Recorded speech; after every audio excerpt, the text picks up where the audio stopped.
Of leaders under the umbrella Kenyans United Against Oppression, led by Martha Karua, has called on Kenyans to unite and force the government of President William Ruto to stop what they say are abductions, torture, and killings of those perceived to be critical of his administration. The leaders claim such incidents have become a worrying trend and a signature way of operation by President Ruto's regime. NTV's Vincent Odwor tells us more. Enough is enough. That is the declaration of a group of leaders going by the name Kenyans United Against Oppression on the incidents of abductions, torture and killings in the country, witnessed since the Gen Z-led protests rocked President William Ruto's Kenya Kwanza administration. NARC Kenya party leader Martha Karua made unsubstantiated claims that there exists a killer squad in the country.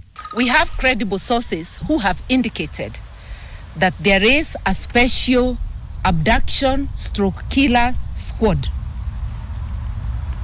which is comprised of both police and army officers.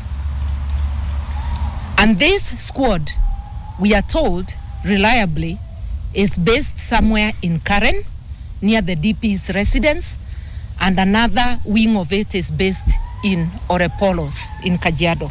Karua claims the squad behind these incidents also comprises of foreigners from some East African countries. A regime that finds it necessary to create a squad outside of official channels to abduct, murder, and terrorize citizens is a regime that has lost legitimacy and that should be forced out of power. During the protests that were in majority of the counties, many youth were arrested, shot, and injured, while others were killed. Tens of others were abducted, tortured, and later released.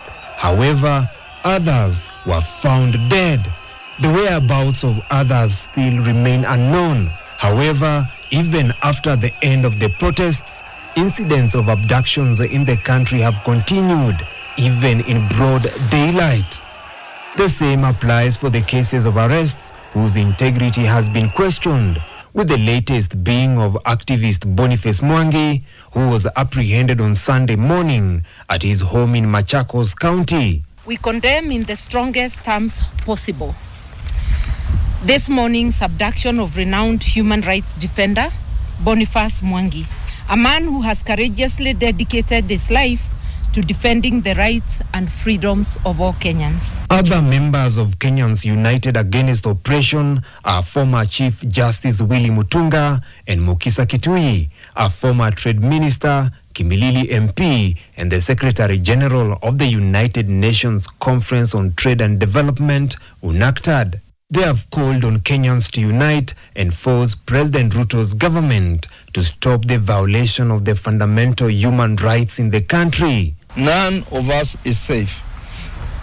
And if we don't get that very, very quickly, okay, we are going to have more deaths, more abductions, more extrajudicial killings. I've heard the American ambassador to Kenya praise Ruto when he's done things that she thinks are good.